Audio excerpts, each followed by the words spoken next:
યત્સંકલ્પા તપતિ તપનો વાતિ વાત સમિંધે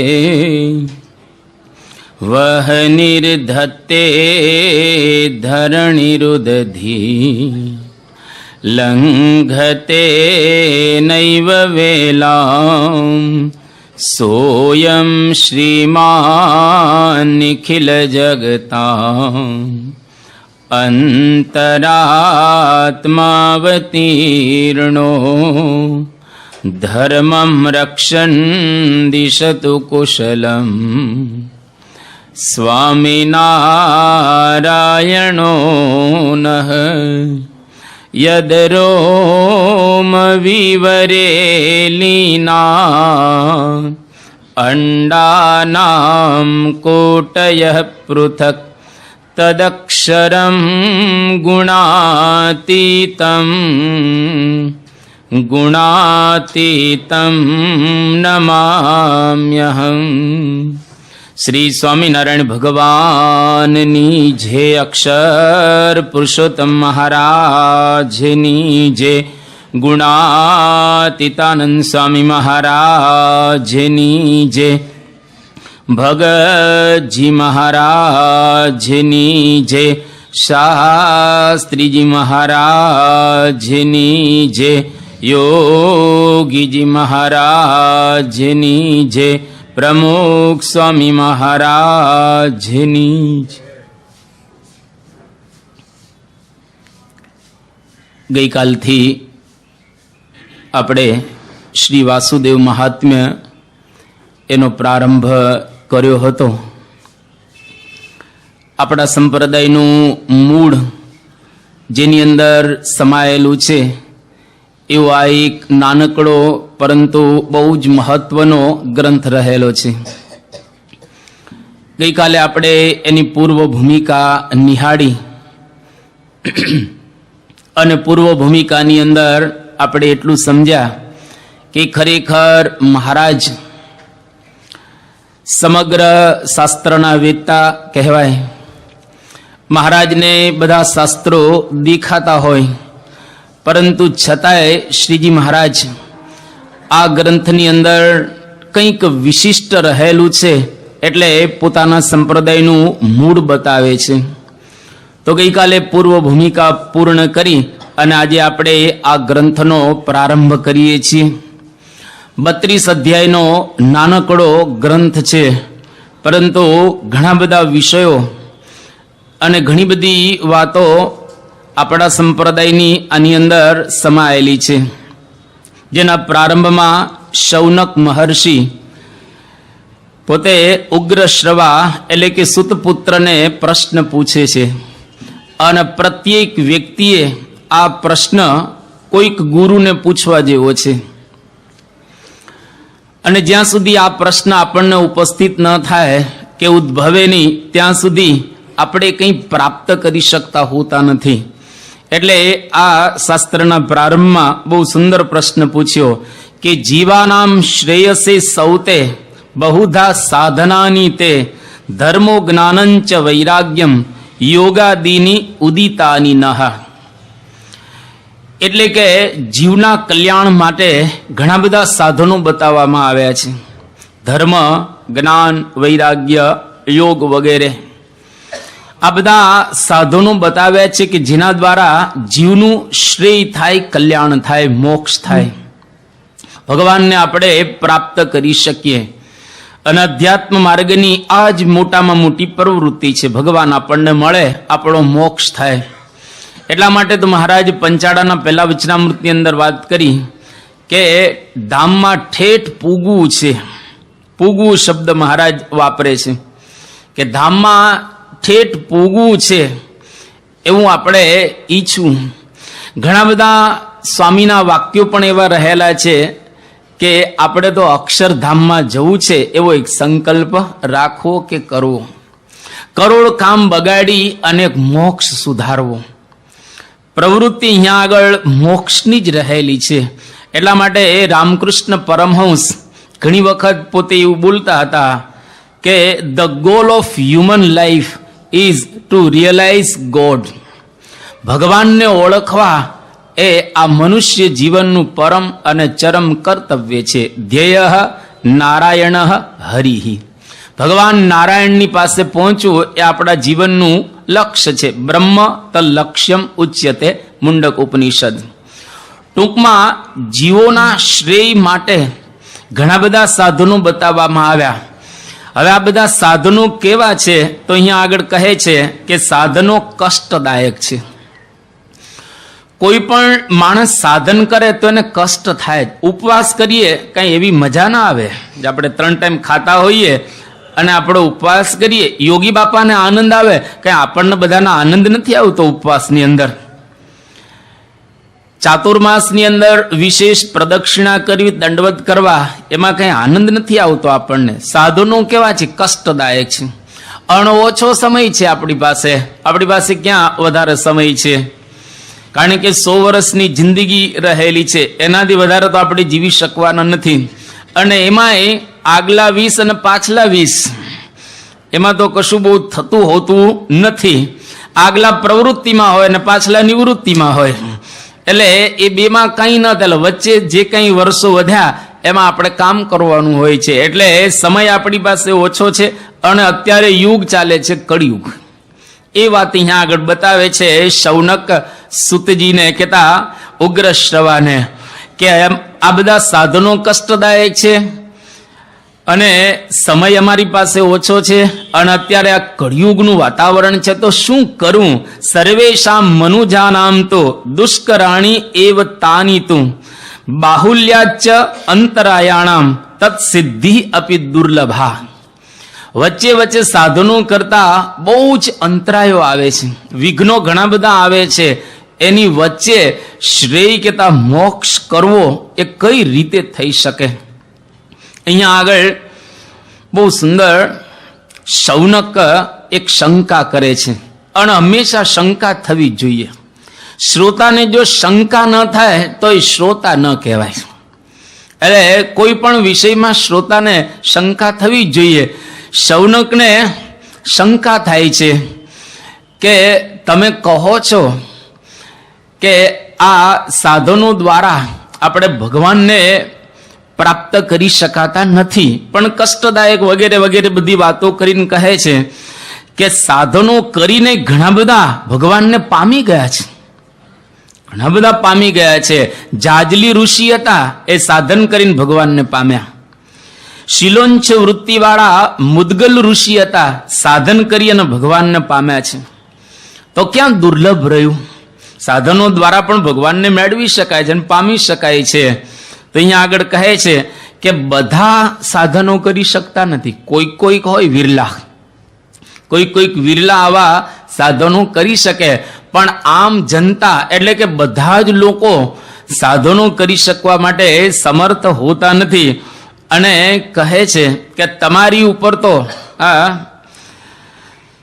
ઉગ્ર શ્રવાને કે તમારી ઉપર તો ઘણા બધાની કૃપા છે, એટલે તમે આવો જવાબ આપો છો કે સાધનો દ્વારા ભગવાનને મેળવી શકાય.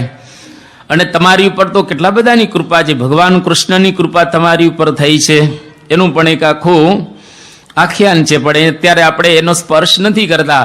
બલદેવની કૃપા પણ તમારી ઉપર થયેલી છે.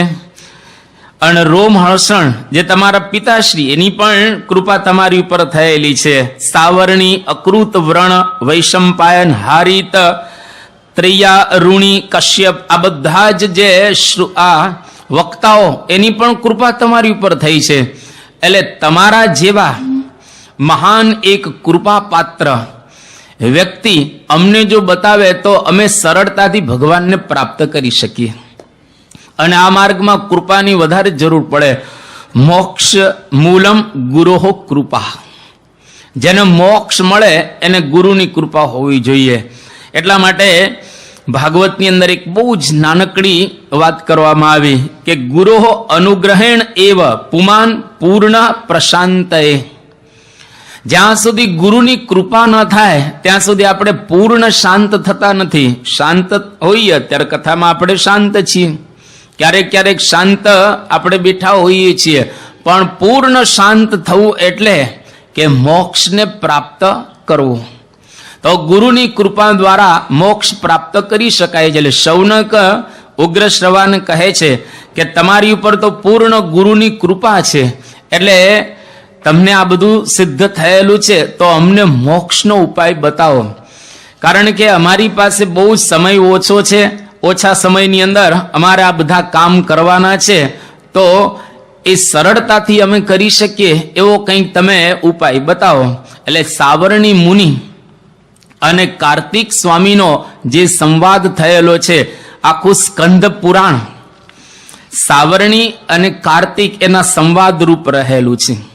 એટલે ઉગ્ર શ્રવા શૌનક મુનિને કહે છે કે તમે જે પ્રશ્ન પૂછ્યો આવો જ પ્રશ્ન સાવરણી મુનિએ કાર્તિક સ્વામીને પૂછેલો હતો, અને કાર્તિક સ્વામીએ જે સાવરણ મુનિને જવાબ આપ્યો હતો એ જવાબ હું તમને આપું છું. આ જેટલા કંઈ પૌરાણની અંદર પૌરાણિક સાહિત્ય છે એમાં કોઈ માથે લેવા તૈયાર નથી. પરંપરાથી જે કંઈ આવેલું છે એ અમે તમને બતાવીએ છીએ. કોઈ યશ લેવાય તૈયાર નથી. એક પણ વ્યક્તિ આમાં યશ લેવા તૈયાર નથી અને કહે છે કે અમે જે એવું સાંભળ્યું છે એવું તમને કહીએ છીએ. ભલે પામી ગયા હોય છતાં પણ લોકો યશ લેવા તૈયાર નથી. એટલે અહીંયા આગળ કહે છે કે કાર્તિક સ્વામી જે વાત કરેલી હતી એ હું તમને સંભળાવું છું. અને કાર્તિક સ્વામી શું જવાબ આપેલો મોક્ષ માટે કે હતો વર્ણાશ્રમવતામ શ્રેયસ તત્કૃત સુકૃતમ ચયત સાધનમ તત્ શ્રેષ્ઠતમમ વક્તુમ અર્હસી મેધુના.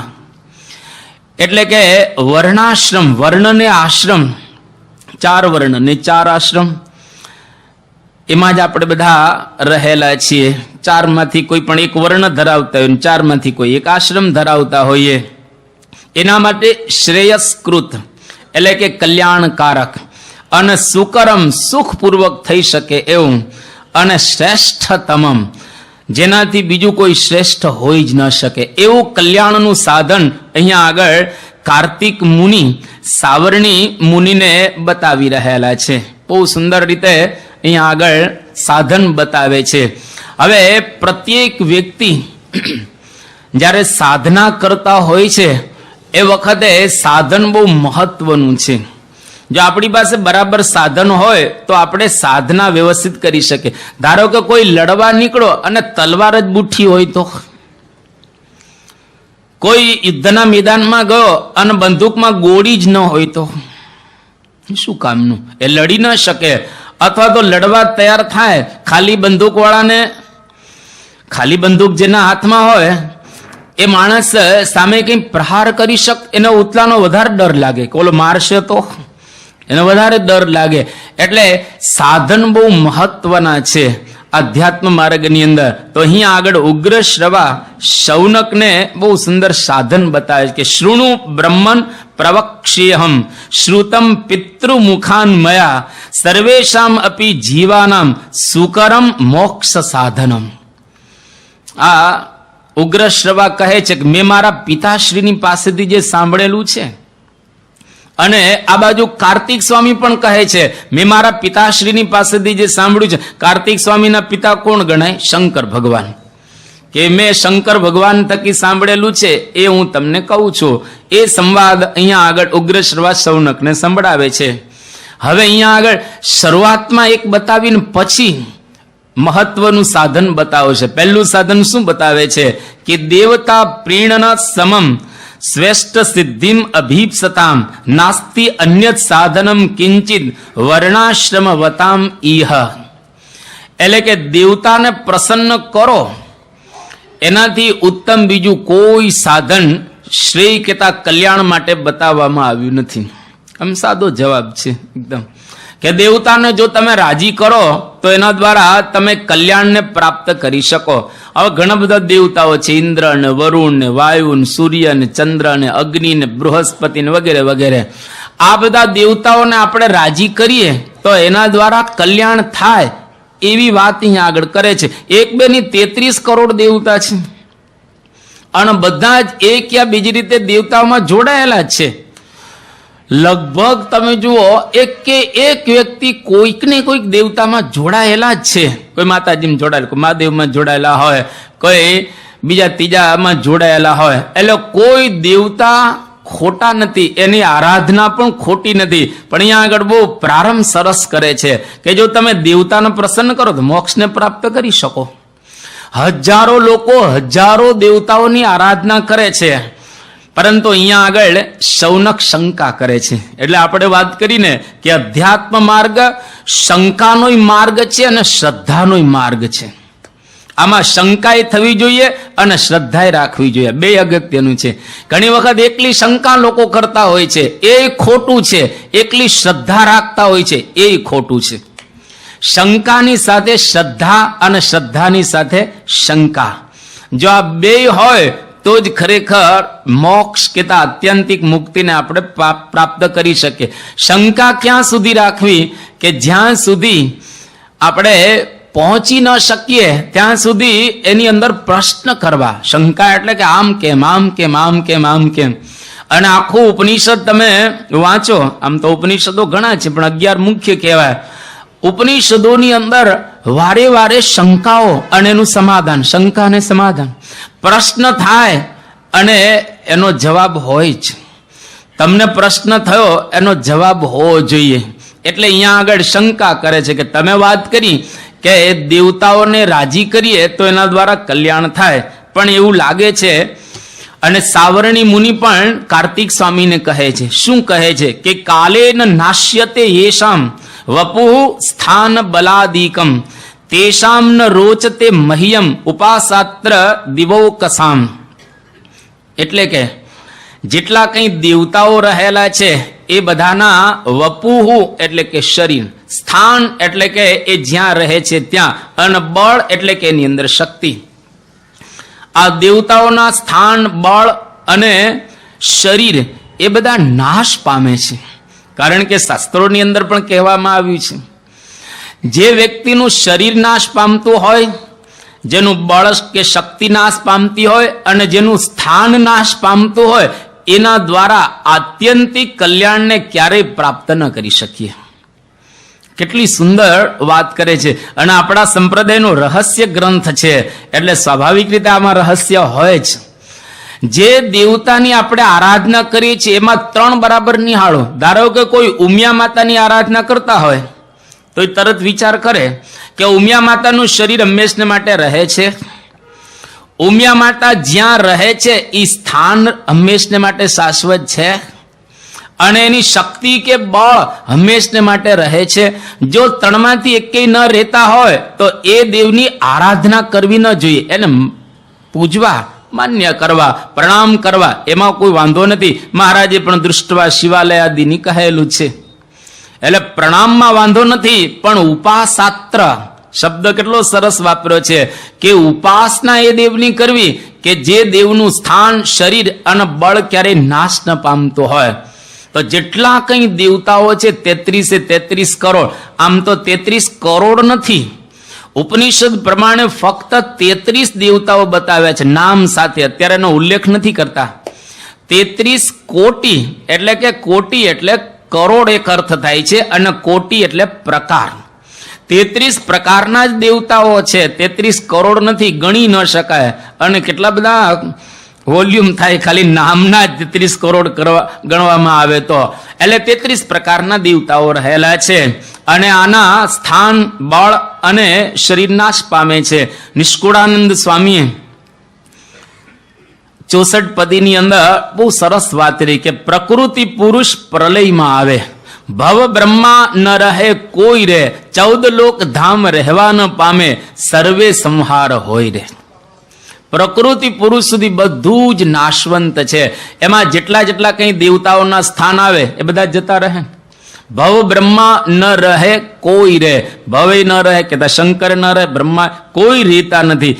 ત્યાંથી આગળ નિષ્કુળાનંદ સ્વામી કહે છે 14 લોકને ચતુર્ધા લગી, જગમાં જે કહેવાય રે, સર્વે ઠેકાણે અગ્નિ સળગી, દેખે તપતા ત્યાંય રે, ઠરવા ઠાવકું ઠામ ન સૂજે, કહો સુખ ક્યાં મનાય રે, કાળ માયાથી સૌ રહ્યા ધ્રુજે, હરિના ચરણ વિનાય રે.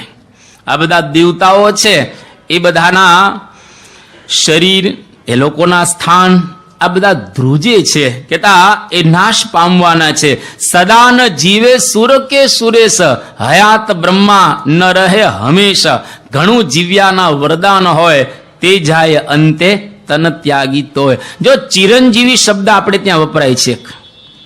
ચિરંજીવી શબ્દ એ કયા અર્થમાં વપરાય છે? બે અર્થમાં વપરાય છે. એક અર્થ તો એ ચિરમ એટલે કે લાંબુ, લાંબુ જીવનારા. આપણે પૃથ્વી પર ઘણા બધા લોકો એવા થયા છે કે જે લોકો લાંબુ જીવ્યા છે.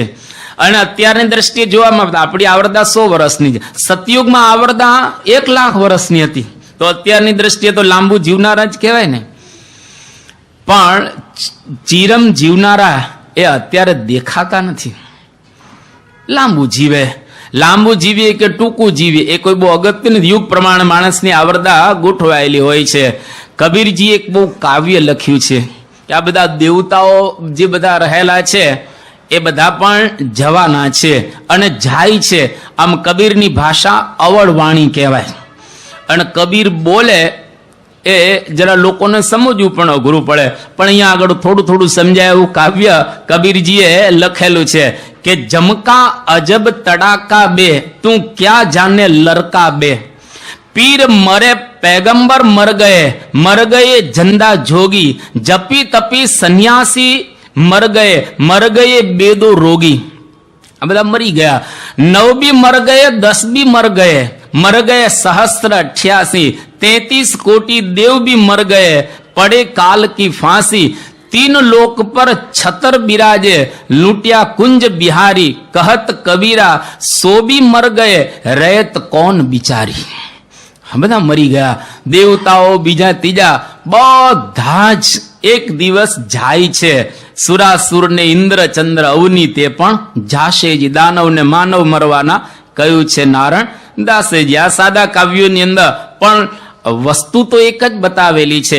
એટલા માટે શૌનક શંકા કરે છે કે તમે કહ્યું કે દેવતાઓને જો રાજી કરીએ તો એના દ્વારા મોક્ષ મળે, પણ આ દેવતાઓના શરીર સ્થાન અને બળ તો નાશ પામે છે. એટલે કંઈક ઉપાય બીજો બતાવો. એટલે અહીંયા આગળ હવે આગળ પૂછે છે કે યહ સ્વયં નિર્ભય અન્યેષામ ભયહર્તા સનાતન નિત્ય ધામ અક્ષય ફલ પ્રદાતા ભક્તવત્સલ યસ્ય પ્રસાદાત સર્વેષામ સર્વ એવ મનોરથા સિદ્ધયે યુહુ ચ અંજસા એવ અત્ર તમ દેવમ વદમે ગુહ. એવા દેવની વાત કરો કે જે સ્વયં નિર્ભય હોય, જેને કોઈ પણ પ્રકારનો ભય ન હોય, અને ભય હરતા પાછા બીજાના ભયને હરે, અને સનાતન નિત્ય ધામ. એક એક શબ્દ જોખી જોખીને વાપરે છે આ શાસ્ત્રની અંદર. એક એક શબ્દ આપણે હમણાં સમજાવીશું તો ખ્યાલ આવશે. કેટલા સુંદર શબ્દો અહીંયા આગળ વાપરી રહેલા. નિત્ય ધામ, અક્ષય ફલ પ્રદાતા, જેનું જે આપે એવું ફળ આપે કે જે ફળનો કોઈ દિવસ નાશ ન થાય. ભક્તવત્સલ હોય અને બધાના મનોરથ પૂર્ણ કરે. એવા દેવની કોઈ જો આરાધના કરે તો એના દ્વારા મુક્તિ મળે. એવા દેવની વાત કરો. અહીંયા આગળ થોડા વિશેષણો આપ્યા. સૌથી પહેલા વિશેષણ આપે છે નિર્ભય, જેનો કોઈ પણ પ્રકારનો ભય ન હોય. હવે શ્રીજી મહારાજની સાથે આ બધા વિશેષણો સરખાવીએ તો આપણને ખબર પડે. મહારાજને કોઈ પણ પ્રકારનો ભય ક્યારેય નડ્યો નથી. ક્યારેય શ્રીજી મહારાજ ડર્યા નથી. બુટોલ નગરની અંદર મહારાજ મયાદત્ત અને માયાદેવીને ત્યાં લગભગ 3-4 મહિના સુધી રહ્યા.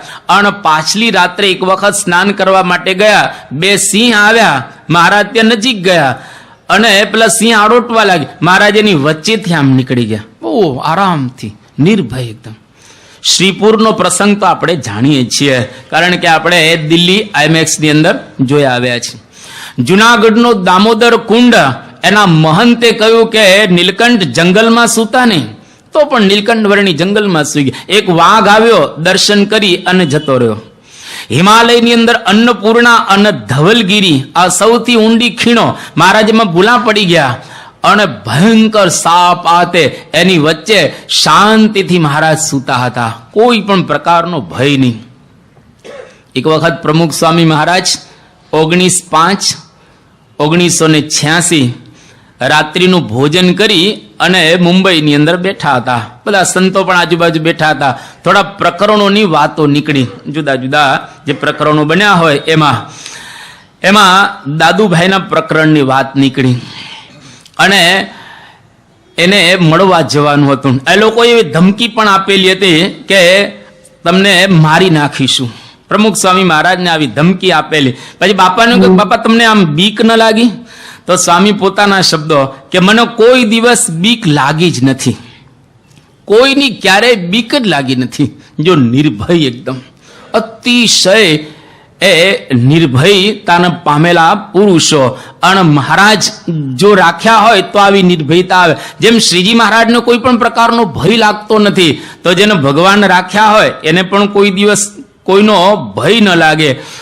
ઘણી વખત નિર્ભય પોતે હોય પણ ભય હરતા, બીજાના પણ ભયને હરી લે.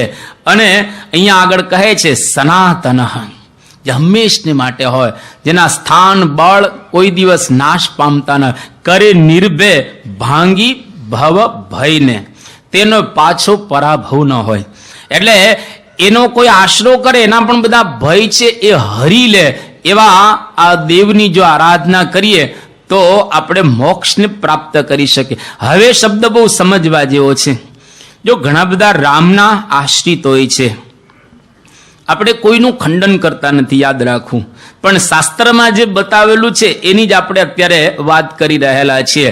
જે ભારતની ભૂમિ પર માન્ય થયેલા, વિદ્વત જગતમાં પ્રસિદ્ધિને પામેલા એવા શાસ્ત્રના ઉલ્લેખની સાથે જ આપણે અહીંયા આગળ વાત કરવા માંગીએ છીએ. નિત્ય ધામ, જેનું ધામ નિત્ય હોય, કોઈ દિવસ નાશ ન પામતું હોય, સ્થાન, ધામ એટલે સ્થાન, એવા દેવની આરાધના કરવી જોઈએ. પહેલા નિષ્કુળાનંદ સ્વામીની વાત કરીને પછી આગળ કરીએ. નિષ્કુળાનંદ સ્વામી શું કહ્યું? જે ધામને પામીને પ્રાણી પાછું પડવાનું નથી રે, સર્વે પર છે સુખની ખાણી, કેવું કહીએ તેને કથી રે. એવા ધામની આગળ બીજા શી ગણતીમાં ગણાય રે, મા પ્રલય કાળના અગ્નિમાં સીજા હંમેશ જે હણાય રે. મહારાજે વેદરસ ગ્રંથ લખેલો છે. વેદરસની અંદર બહુ સ્પષ્ટ લખે છે, કાગળો જ લખ્યા છે સંતોને ઉદ્દેશીને મહારાજે. લગભગ ઉપનિષદનો સાર કહી શકીએ, અથવા તો ઉપનિષદનું ગહન તત્વ વેદરસની અંદર મહારાજે પીરસેલું છે. એની અંદર મહારાજ એક કાગળમાં સંતોને લખે છે કે ગોલોકાદિક ધામો નાશવંત છે, પ્રાકૃત છે, અને અક્ષરધામ નિત્ય છે, સનાતન છે, અક્ષય રહેલું છે. આવો સ્પષ્ટ શબ્દ મહારાજ વેદરસની અંદર વાપરે છે. અને ગોલોક, વૈકુંઠ, સાકેત, શ્વેતદ્વીપ, બદ્રિકાશ્રમ અને કૈલાસ, આટલા ધામો ખૂબ પ્રસિદ્ધ રહેલા છે.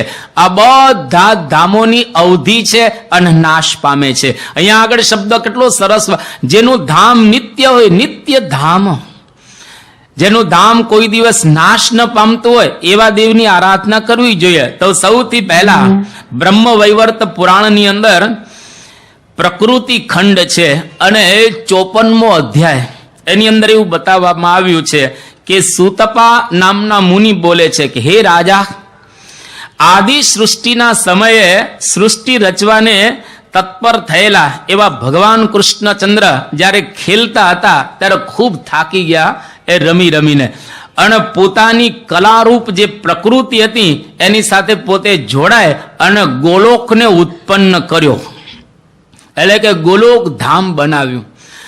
હવે કોઈ પણ બને એનો મતલબ શું થયો? નાશ પામે. આ ચીપટી બને છે એનો મતલબ એવો થયો કે આ નાશ પામે સ્વાભાવિક રીતે. આ માઇક્રોફોન બને છે એટલે માઇક્રોફોન નાશ પામે. કોઈનું પણ નિર્માણ થાય, એને ઉત્પન્ન કરવામાં આવે તો એનો નાશ ચોક્કસ હોઈ શકે. એટલે ગોલોક ધામ ભગવાને બનાવ્યું. અને બ્રહ્મ વૈવર્ત પુરાણની અંદર તો એનું માપ પણ આપવામાં આવ્યું કે આટલું પહોળું છે ને આટલું લાંબુ રહેલું છે, આટલી આવરદા રહેલી છે. બહુ સ્પષ્ટ શબ્દોમાં કહેવામાં આવે છે.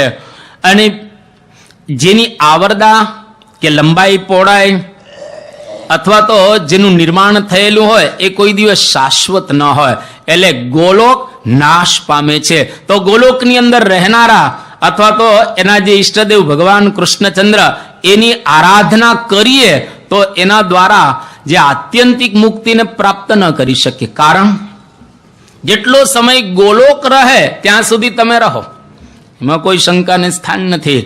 ગોલોકની જ્યાં સુધી આવરદા હોય ત્યાં સુધી આપણે ધામની અંદર રહી શકીએ, પણ એ ધામ જાય પછી ક્યાં?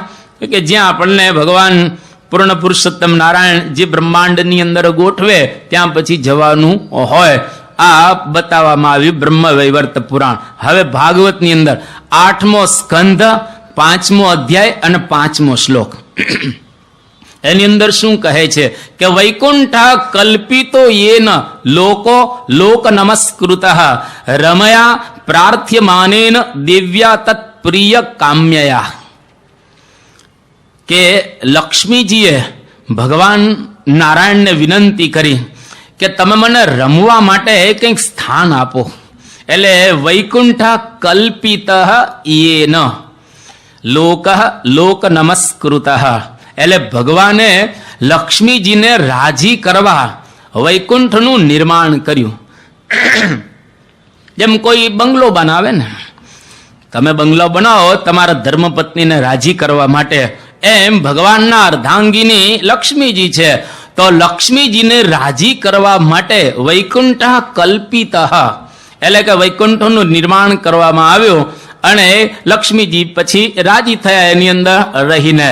એનો મતલબ એવો હતો કે વૈકુંઠનું નિર્માણ થયું છે, ઉત્પન્ન થયું છે વૈકુંઠ, એટલે એનો નાશ ચોક્કસ હોય જ. શ્વેતદ્વીપ, આપણે ત્યાં પંચરાત્રની ગઈકાલે વાત કરી, એમાંની એક સંહિતા છે શાંડિલ્ય સંહિતા. 108 સંહિતાઓ રહેલી છે. એમાં બીજા ભાગની અંદર આ શ્લોક આવે છે. એનો હું સાર જ તમને કહું છું કે વાસુદેવ નારાયણનું ધામ એ શ્વેતદ્વીપ ધામ છે, જે મેરુ પર્વતની ઉત્તર દિશાની અંદર ક્ષીર સાગર છે એની પાસે અથવા તો એની મધ્યની અંદર આવેલો એક બેટ છે.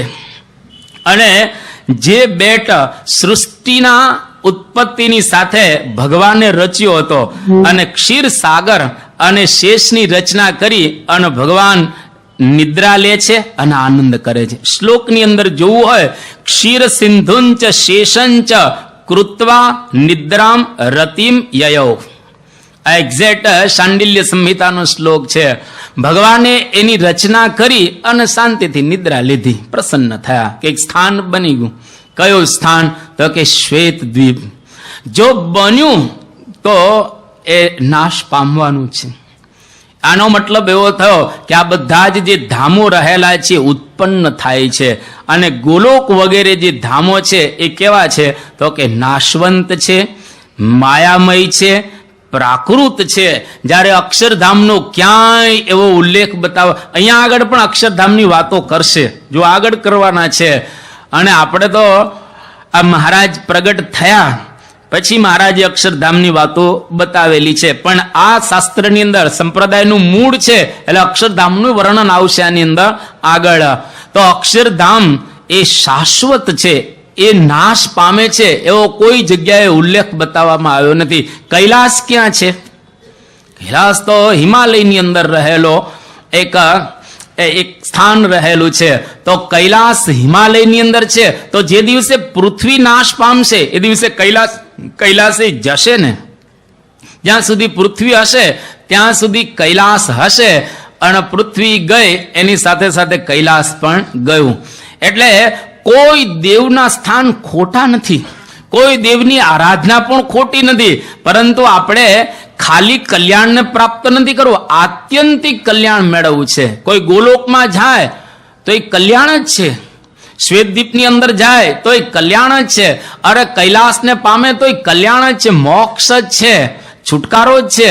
પરંતુ જ્યાં સુધી એની આવરદા હશે ત્યાં સુધી ત્યાં આપણે રહી શકીશું. એની આવરદા પૂરી થાય એટલે પછી પાછું આવવાનું, અને ત્યાર પછી પરમ પુરુષોત્તમ નારાયણ કહેતા પરબ્રહ્મ પુરુષોત્તમ નારાયણની આરાધના કરીએ તો એના દ્વારા આત્યંતિક મુક્તિને પ્રાપ્ત કરી શકાય, છેલ્લો જન્મ થઈ શકે. અને જ્યાં સુધી એની આરાધના ન થાય ત્યાં સુધી આત્યંતિક મુક્તિને આપણે પ્રાપ્ત કરી શકતા નથી. એટલે અહીંયા આગળ નિત્ય ધામ શબ્દ વાપરી અને પછી કહે છે અક્ષય ફલ પ્રદાતા. જે દેવ ફળ આપણને આપે એ ફળ કોઈ દી ખૂટવું ન જોઈએ. કેતા એના દ્વારા જે આપણને પ્રાપ્ત થાય એ અખૂટ રહેવું જોઈએ. એક વખત ધામમાં આપણે ગયા, અક્ષરધામમાં, પછી એ ફળ ક્યારેય નાશ પામતું નથી. અને ભક્ત વત્સલ, એ પાછા દેવ કેવા હોય? ભક્ત વત્સલ હોય. મહારાજના જીવનમાં આપણને જોવા મળે. મહારાજ એક વખત ગઢડાની અંદર પાંચુબા એકલા આમ છાસ ફેરવતા હતા, વલવતા હતા. અને મહારાજે જોયું કે આ એકલા છે, તો મહારાજ પોતે નેત્ર તાણવા લાગ્યા. અને બ્રહ્મચારી શોધતા હતા કે મહારાજ ક્યાં ગયા, અને મહારાજ મળી ગયા. પાંચુબાની સાથે મહારાજ આમ નેત્ર તાણતા હતા. અને માખણમાં મિશ્રી નાખી અને એ પાંચુબાએ મહારાજને જમાડ્યા. મહારાજે એનો ભાવ પૂર્ણ કર્યો અને એની સાથે આ પ્રમાણે નેત્રા પણ એ તાણ્યા. તો જો ભક્ત વત્સલ, જેવા જેવા તમે સંકલ્પ કરો એવા એવા સંકલ્પ મહારાજ પૂરા કરે. એક વખત મહારાજે મોટેરા સંતોને બધાને બોલાવ્યા. મહારાજની આમ અવસ્થા છેલ્લી અવસ્થા કહેવાય. અને સંતોને કહ્યું કે મારે ચલોડા ગામની અંદર જવું છે. મહારાજ કેમ અત્યારે આ અવસ્થાની અંદર? એ કે ત્યાં આગળ અમારે દર્શન દેવા જવું પડશે. કે કેમ? તો કે ત્યાં જીતબાઈ છેલ્લા શ્વાસ લઈ રહેલા છે. ભક્ત વત્સલ, પણ મારા તમે જ બીમાર છો અને તમારી સ્થિતિ એવી નથી કે તમે ચાલી શકો. મહારાજ કે ભલે, પણ અમારે જીતબાને દર્શન દેવા માટે જવું છે. અને મહારાજ ગયા ચલોડાની અંદર. રોજકામાં કાકાભાઈને પણ દર્શન આપવા મહારાજ જાય છે આ છેલ્લા દિવસોની અંદર. મહારાજ કેવા ભક્ત વત્સલ હતા. ત્યાં એભલ ખાચર ગઢડાના, આપણે જાણીએ છીએ દાદા ખાતરના પિતાશ્રી, એની 1800 વીઘા જમીન હતી. આ જમીન ખેડવાની હતી. જો મહારાજ આજ્ઞા કરત તો બધા જ ખેડૂત હરિભક્તો હળ લઈ અને બળદ લઈ જમીન ખેડી નાખે 1800 વીઘા.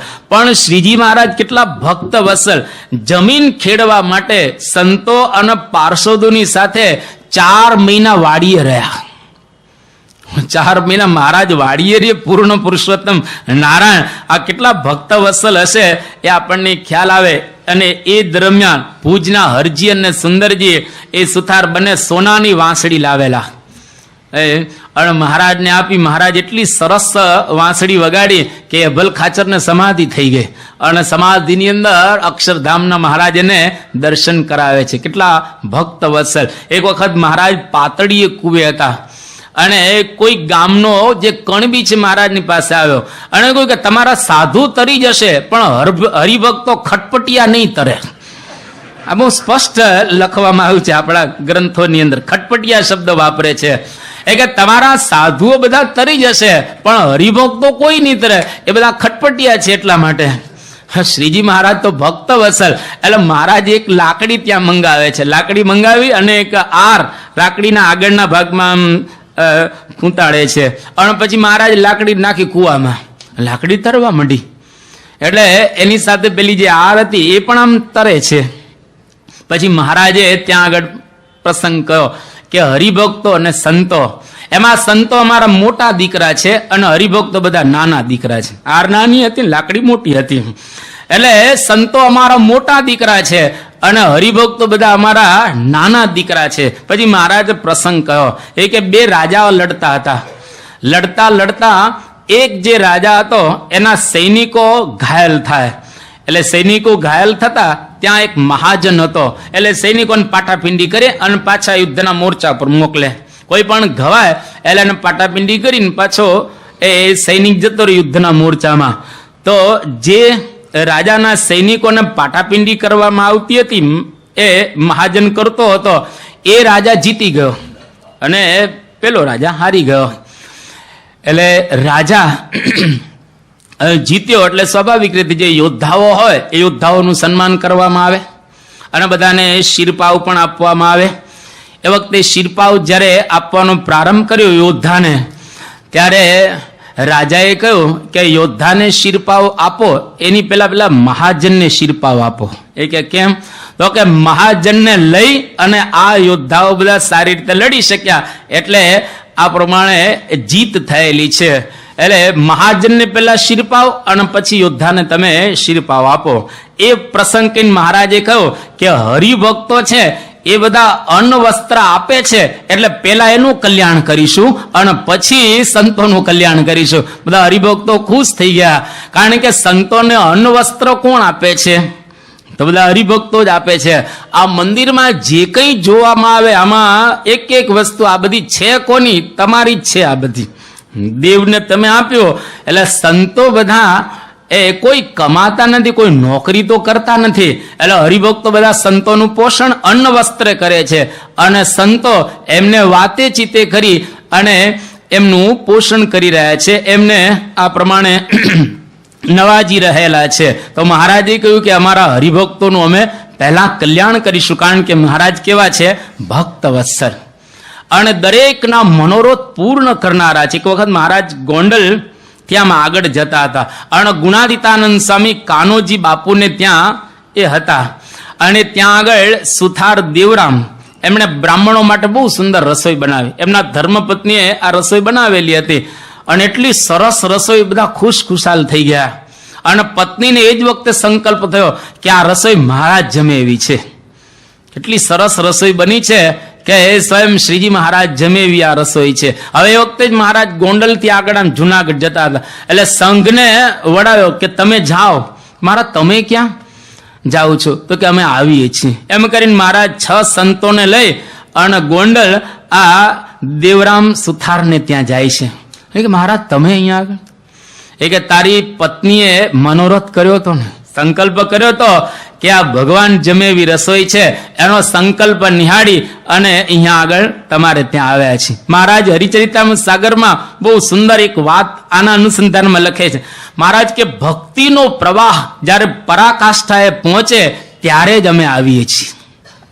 જો સાદી ભક્તિ હોય તો ત્યાં અમે આવતા નથી, પણ ભક્તિનો પ્રવાહ જ્યારે પરાકાષ્ઠાએ પહોંચે ત્યારે જ અમે ત્યાં આગળ આવીએ છીએ, ત્યાં આગળ પધારીએ છીએ. એટલે ભગવાન ભક્ત વત્સલ છે અને આ પ્રમાણે બધાના મનોરથ પૂર્ણ કરે છે. તો અહીંયા આગળ શૌનક ને ઉગ્ર શ્રવા આ પ્રમાણે જે જવાબ આપે છે એમાં શંકા કરી અને કહે છે કે જે દેવ નિર્ભય હોય, ભય હરતા હોય, સનાતન હોય, જેનું ધામ નિત્ય હોય, અક્ષર ફળ પ્રદાતા હોય, ભક્ત વત્સલ હોય અને મનોરથ પૂર્ણ કરે, એવા દેવ કોણ છે? આ એક પ્રશ્ન. બીજો પ્રશ્ન અહીંયા આગળ પૂછે છે કે તદ આરાધન રીતિંચ સુકરામ શિષ્ટ સંમતામ બ્રૂહી સર્વામ વિશેષેણ જિજ્ઞાસામ ઇદમ અંજસા. એ દેવની આરાધનાની રીતિ, વિશેષપણે એની આરાધના કઈ રીતે કરવી એ બતાવો. 2 પ્રશ્ન અહીંયા આગળ પૂછે છે. હવે આ 2 પ્રશ્ન પૂછ્યા એટલે એનો જવાબ આપતા પહેલા પુનઃ વળી પાછો એક સંવાદ અહીંયા આગળ નાખે છે કે આવો જ પ્રશ્ન મહાભારતના યુદ્ધના મેદાનની અંદર ભીષ્મ પિતામહ જ્યારે ઘવાયા અને શયાનમ શરપંજરે, ભીષ્મ પિતામહ બાણશૈયા ઉપર સૂતેલા હતા અને એ વખતે યુધિષ્ઠિરને શંકાઓ થાય છે કે આટલા બધા મેં મારી નાખ્યા, મારું કલ્યાણ થશે કે કેમ? ભગવાન કૃષ્ણચંદ્ર યુધિષ્ઠિરને ભીષ્મ પિતામહ પાસે લઈ જાય છે શાંતિ પર્વ મહાભારતમાં, અને ભીષ્મ પિતામહ બધો ઉપદેશ આપે છે યુધિષ્ઠિરને કે આવો જ પ્રશ્ન યુધિષ્ઠિરે ભીષ્મ પિતામહને પૂછેલો અને ભીષ્મ પિતામહે જે જવાબ આપેલો એ જવાબ હું તમને કહું છું. આમ સંવાદમાં સંવાદ બધા એ ઉમેરે છે.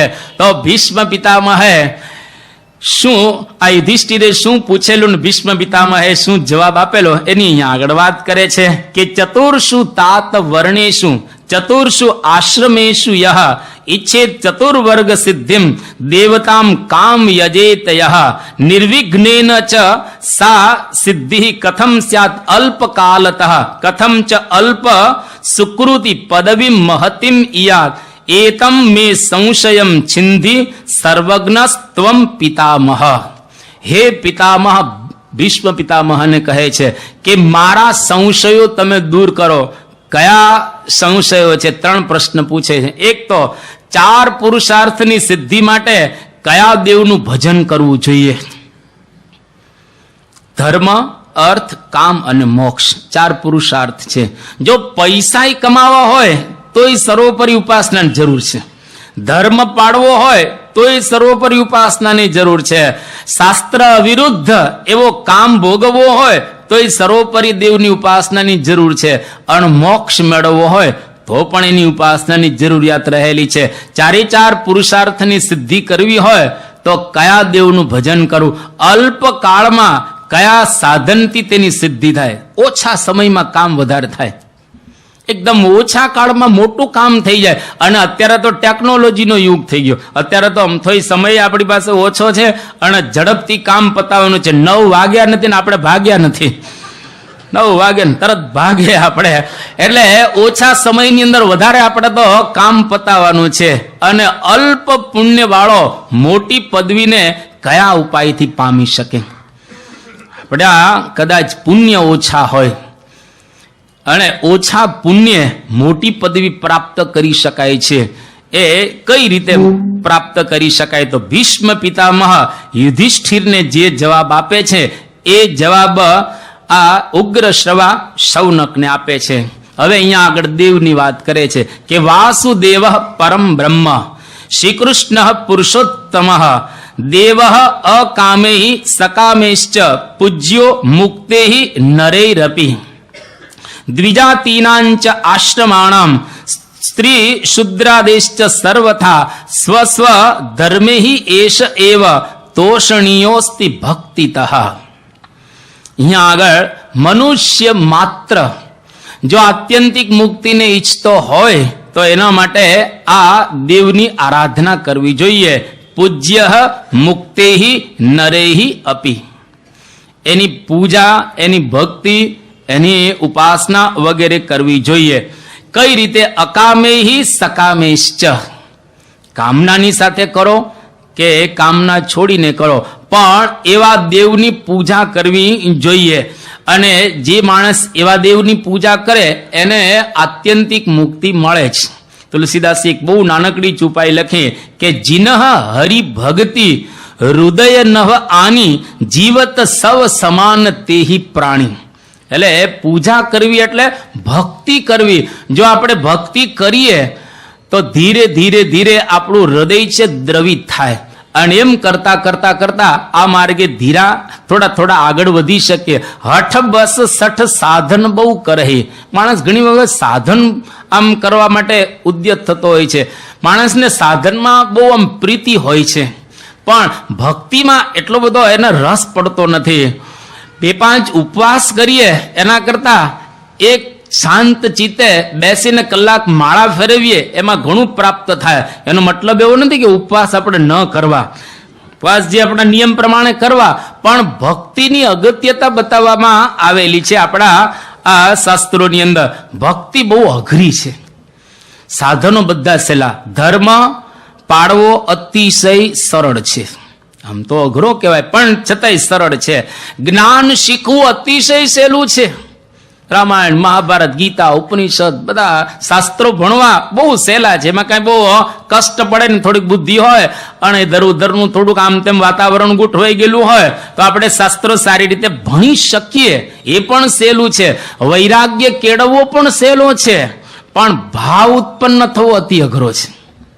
હૃદય દ્રવવું, ભાવના ક્યાંથી આવે? અંદરથી. આંખમાં આંસુ આવવા બહુ જ અઘરા રહેલા છે.